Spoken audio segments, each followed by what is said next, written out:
మనమందరం అభిమానించే నాయకురాలు మా దైవంతో సమానమైన మా అమ్మగారికి సబితా ఇంద్రారెడ్డి గారికి, రాష్ట్రంలో ఇన్స్పైరింగ్ లీడర్గా దూసుకుపోతున్న ఆర్ఎస్ ప్రవీణ్ కుమార్ అన్నగారికి, ఈరోజు ఇంత అద్భుతంగా మీటింగ్ అరేంజ్ చేసిన మా బ్రదర్ పట్నం అవినాష్ రెడ్డి గారికి, షాబాద్ మండల్ అధ్యక్షుడు నరసింహరావు గారికి, చేవెళ్ళ నియోజకవర్గం ప్రజాప్రతినిధులందరికీ వేదికపైన ఉన్నందరికీ పేరు పేరున నమస్కారాలు.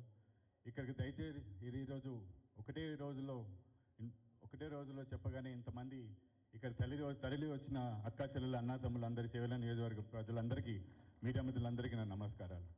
ముందుగా ఇన్ని సంవత్సరాలు మీరు అందరూ మా నాన్నగారు ఇంద్రారెడ్డి గారి మాటలు విన్నారు, సబితా ఇంద్రారెడ్డి గారి మాటలు విన్నారు, మా అన్న కార్తిక్ అన్న గురించి తెలుసు. ఈరోజు మొదటిసారి మీ ముందర నేను మాట్లాడుతున్నందుకు నాకు చాలా సంతోషంగా ఉంది. చాలా నిజంగా, ఇది మాత్రం నిజం. రాజకీయాలు నేను రాజకీయ కుటుంబంలో పుట్టినా కానీ రాజకీయాలు ఫస్ట్ టైం మైక్తో కూర్చొని మాట్లాడే ఇదే అవకాశం నాకు.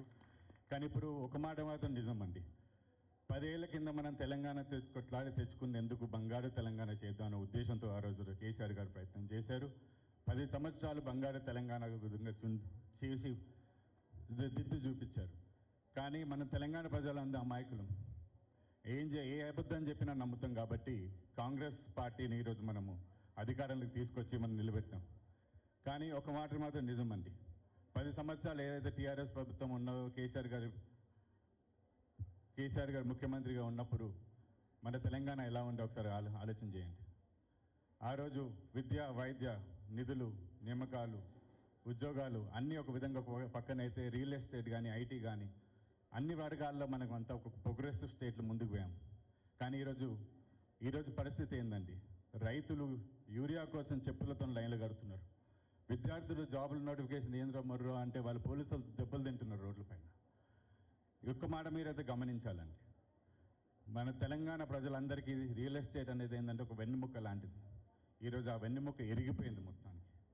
సో మీరు మళ్ళీ మార్పు తీసుకురావాలంటే ఈరోజు మనం అందరం ఒక దగ్గరికి మళ్ళీ కలిసి ఉండాలి అంటే మళ్ళీ బీఆర్ఎస్ ప్రభుత్వాన్ని తీసుకురావాలి. చేవెళ్ళ నియోజకవర్గం ప్రజలందరికీ ఎప్పుడైనా సరే మేము వెళ్ళిన ఇంద్రారెడ్డి గారి కుటుంబం కానీ, సబితారెడ్డి గారు కానీ, మేము ఎప్పుడైనా మీ మక్కల్లో ఉంటాం. అదే రూపంగా మా అన్న కార్తిక్ అన్న కూడా మీ మధ్యలోనే ఉన్నారు. అవినాష్ అఫ్కోర్స్ షాబాద్ నుంచి మేము రేపొద్దున ఇన్స్పైరింగ్ అండ్ డైనమిక్ లీడర్ మన పట్నం అవినాష్ రెడ్డి గారి గురిగా మనం మెన్షన్ చేయాల్సిందే.